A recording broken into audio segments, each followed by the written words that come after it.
What's up mga ka-YouTube?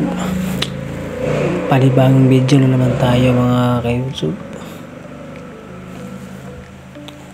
So, welcome kayong lahat sa aking channel. Sa video na ito ay share ko sa inyo yung kung ano ang problema ng motor na ito.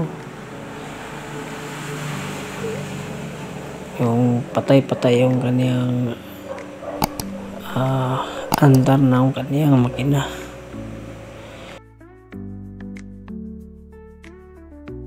Wala siyang kuryente. So nandito yung problema mga ka-YouTube, yung sakit ng CDI.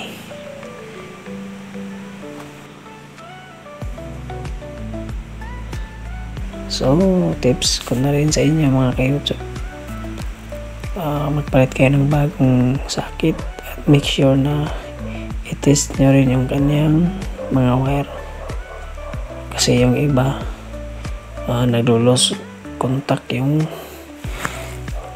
mga wire.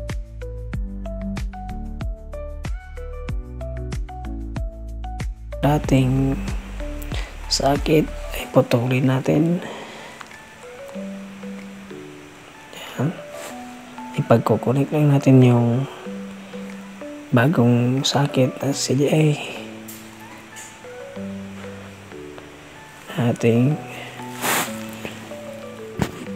Yung ating bago mga ka-YouTube. So yan mga ka-YouTube, lagyan ng mga electrical tape, higpitan ng mga buti para hindi siya madaling malulos. So yan, stable na yung kanyang kuryente ng ating motor. Tingnan natin sa ignition coil. Okay, may lumalabas na kuryente.